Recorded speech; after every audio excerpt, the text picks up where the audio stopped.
ગુજરાત રાજ્યના પેન્શનરો અને કર્મચારીઓને 10 લાખ કેશલેસ સારવાર બાદ વધુ 2 બેડ જાહેર।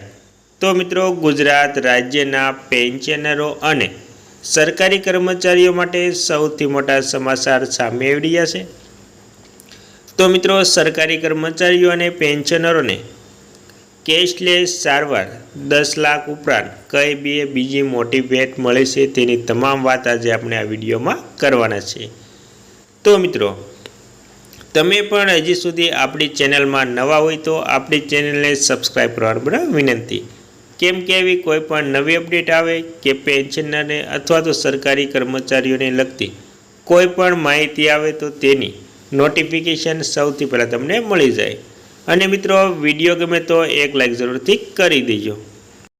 તો મિત્રો, વિગતવાર વાત કરીએ તો નવરાત્રિના પ્રથમ નોરતે જ ગુજરાત સરકારે રાજ્યના લાખો નાગરિકોની આરોગ્ય સુખાકારીના વધારા કરતી મહત્ત્વની જાહેરાત કરી છે। પ્રધાનમંત્રી જન આરોગ્ય આયુષ્યમાન યોજનાને 7 વર્ષ પૂર્ણ થવાને અવસરે રાજ્યના અધિકારીઓ, કર્મચારીઓ અને પેન્શનર્સ માટે ગુજરાત કર્મયોગી સ્વાસ્થ્ય સુરક્ષા યોજના એટલે કે જી કેટેગરીનો શુભારંભ કરવામાં આવ્યો છે।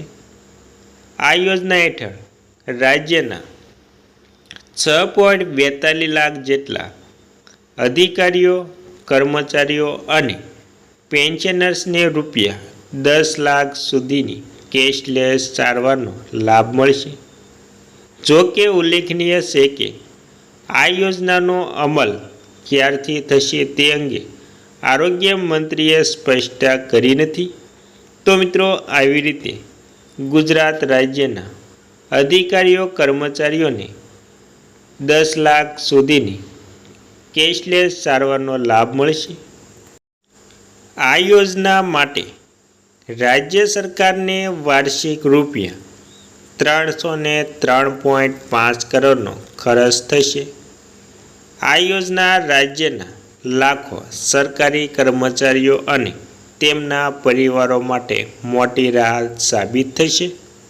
અને મિત્રો, તે ઉપરાંત જાણીએ તો જેના પગલે રાજ્યના 6.42 લાખ જેટલા અધિકારી, કર્મચારી અને પેન્શનર્સને આ યોજના હેઠળ રૂપિયા 10 લાખની કેશલેસ સારવારનો લાભ મળશે। આ યોજના માટે રાજ્ય સરકારને વાર્ષિક રૂપિયા 303.5 કરોડનો ખર્ચ થશે। અત્રે નોંધનીય છે કે વર્ષ 2018થી વર્ષ 2025 સુધીમાં કુલ 2.92 લાખ લાભાર્થીઓ પાસે આયુષ્યમાન કાર્ડ પહોંચ્યા છે, જેમાં કુલ 51.27 લાખ દવાઓ માટે કુલ રૂપિયા 13,946.53 કરોડની ક્લેમ ચૂકવણી કરવામાં આવી છે।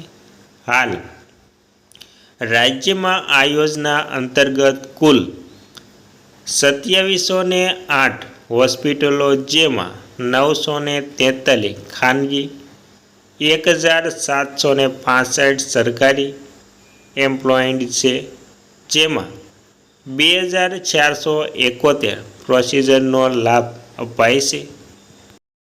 અને મિત્રો, ત્યારબાદ વાત કરીએ તો વર્ષ 2012માં રૂપિયા 30 કરોડની બજેટ જોગવાઈથી શરૂ થયેલા મા યોજના વર્ષ 2014માં મા વાત્સલ્ય યોજનામાં પડી હતી, જેમાં વર્ષ 2012થી વર્ષ 2018 સુધીમાં રૂપિયા 1179.19 કરોડના ક્લેમ ચૂકવણી કરાઈ હતી। ત્યારબાદ વાત કરીએ તો મદદ માટે હેલ્પલાઇન નંબર શું? તો મિત્રો, ગુજરાત કર્મયોગી સ્વાસ્થ્ય સુરક્ષા યોજના હેઠળની માહિતી મેળવવા કે ફરિયાદ નિવારવા માટે 079 66 44 01 04 હેલ્પલાઇન નંબર પણ કાર્યરત કરવામાં આવ્યો છે। આ યોજનાથી રાજ્યના લાખો પરિવારોને આરોગ્ય સંબંધિત મોટી આર્થિક સુરક્ષા પ્રાપ્ત થશે। તો મિત્રો, આવી રીતે તેને મદદ માટે હેલ્પલાઇન નંબર પણ આપવામાં આવ્યો છે। હેલ્પલાઇન નંબર ફરીને રિપીટ કરીએ તો 079 66 44 0104 હેલ્પલાઇન નંબર પણ કાર્યરત કરવામાં આવ્યો છે। અને મિત્રો, ત્યારબાદ વાત કરીએ તો ગુજરાત સરકારના જાહેર સાહસો બોર્ડ અને કોર્પોરેશનમાં કાયમી ધોરણે સમાવિષ્ટ થયેલા કર્મચારીઓના હિતમાં એક મહત્વપૂર્ણ નિર્ણય લેવામાં આવ્યો છે। ગુજરાત સરકારના નાણાં વિભાગે એક ઠરાવ પસાર કરીને આ કર્મચારીઓ માટે 7મા પગાર પંચ અનુસાર માસિક લઘુત્તમ પેન્શન રૂપિયા 9,000 સુનિશ્ચિત કર્યું છે। આ નિર્ણયનો અમલ 1 ઓક્ટોબર 2025થી કરવામાં આવશે। તો મિત્રો, આવી રીતે ગુજરાત રાજ્ય સરકારના બોર્ડ અને કોર્પોરેશન તેમજ સાહસો કાયમી ધોરણે સમાવિષ્ટ થયેલા તમામ કર્મચારીઓના હિતમાં એક મહત્વપૂર્ણ નિર્ણય લેવામાં આવ્યો છે અને રૂપિયા 9,000નું પેન્શન સુનિશ્ચિત કરવામાં આવ્યું છે। તે 1 ઓક્ટોબર 2025થી કરવામાં આવશે। અને મિત્રો, ત્યારબાદ વાત કરીએ તો રાજ્ય સરકારે કઈ મોટી ભેટ આપી છે, એટલે કે કઈ મોટી રાહત આપી તેની વાત કરીએ તો નાણાં વિભાગ દ્વારા જારી કરાયેલા ઠરાવના પ્રસ્તાવમાં સ્પષ્ટપણે જણાવવામાં આવ્યું છે કે રાજ્ય સરકારમાંથી જાહેર સાહસોમાં કાયમી ધોરણે સમાવેશ થયેલા કર્મચારીઓને 7મા પગાર પંચ મુજબ લઘુત્તમ પેન્શન ચૂકવવા અંગેની બાબત સરકારની સક્રિય વિચારણા હેઠળ હતી।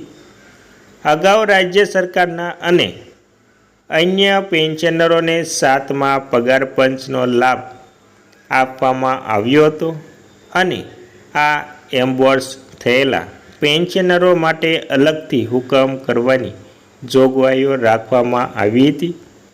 તો મિત્રો, આવી રીતે રાજ્ય સરકારે એક મોટી રાહત આપતા તમામ પેન્શનરોના ચૂકવણી અંગેની બાબતો સરકારની સક્રિય વિચારણા હેઠળ હતી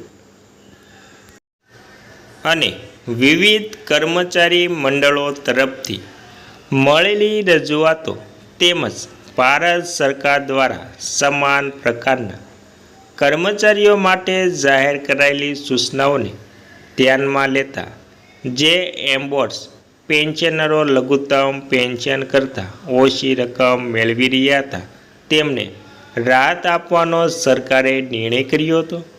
તો મિત્રો, આવી રીતે સરકારે સૌથી મોટો નિર્ણય કર્યો હતો। તેથી પેન્શનરો અને સરકારી કર્મચારીઓ ખૂબ ખુશ થયા હતા। અને મિત્રો, સરકારના આ ઠરાવ મુજબ જે કર્મચારીઓ રાજ્ય સરકારની સેવામાંથી જાહેર સાહસો બોર્ડ કે કોર્પોરેશનમાં કાયમી રીતે સમાવેશ થાય છે અને 7મા પગાર પંચના અમલ છતાં માસિક રૂપિયા 9,000 કરતાં ઓછું પેન્શન મેળવી રહ્યા છે તે તમામને હવે લઘુત્તમ રૂપિયા 9,000 પેન્શન ચૂકવવામાં આવશે। આ લાભ તારીખ 1 ઓક્ટોબર 2025થી રોકડમાં મળશે, જ્યારે તે પહેલાંના સમયગાળા માટે આ લાભની ગણતરી નોશલ ગણવામાં આવશે। તો મિત્રો, આવી રીતે કોર્પોરેશનમાં કાયમી રીતે સમાવેશ થાય છે અને 7મા પગાર પંચના અમલ છતાં રૂપિયા 9,000 પેન્શન મેળવવા રહ્યા છે અથવા તો તેની કરતાં ઓછું પેન્શન મેળવી રહ્યા છે તેમને 9,000 રૂપિયા પેન્શન ચૂકવવામાં આવશે અને તે 1 ઓક્ટોબર 2025થી રોકડમાં મળશે। પહેલા સમયગાળા માટે આ લાભની ગણતરી નોશન ગણવામાં આવતી હતી। અને મિત્રો, હવે છેલ્લે જાણી લેવું છે કે શું હતો કેન્દ્ર સરકારનો નિયમ? તો મિત્રો અત્રે ઉલ્લેખનીય છે કે કેન્દ્ર સરકારમાં પણ આવી જોગવાઈ અમલમાં છે. જ્યારે કેન્દ્ર સરકારના કોઈ પણ કર્મચારીને જાહેર હિતના કોઈ બોર્ડ કે નિગમનમાં સ્થાયી રીતે સ્થાનાંતરિત કરવામાં આવે છે ત્યારે તેમની અગાઉની સેવા માટે પેન્શનના પાત્ર ગણવામાં આવે છે. જો તેમના પેન્શન માટેની લાયકાત પૂર્ણ કરી હોય. કેન્દ્ર પેન્શન નિયમ હેઠળ આવા કર્મચારીઓને નિવૃત્તિ બાદ માસિક પેન્શન, ગ્રેજ્યુઇટી અને અન્ય લાભો મળવાપાત્ર થાય છે. તો મિત્રો આવી રીતે કેન્દ્ર સરકારના નિયમો પણ છે. તો મિત્રો ગુજરાતના જાહેર સાહસના કર્મચારીઓ માટે આ પ્રમાણે સૌથી મોટા ગુડ ન્યૂઝ હતા અને 7મા પગાર પંચ મુજબ લઘુત્તમ પેન્શનની મંજૂરી પણ આપવામાં આવી હતી. તો મિત્રો આવી રીતે ગુજરાતના 6.42 લાખ સરકારી કર્મચારીઓ અને પેન્શનર્સને રૂપિયા 10 લાખની કેશલેસ સારવાર મળશે. તો મિત્રો તેથી ગુજરાત રાજ્યના પેન્શનરો, સરકારી કર્મચારીઓ અને નિવૃત્ત કર્મચારીઓમાં એક ખુશીનો માહોલ જોવા મળી રહ્યો છે.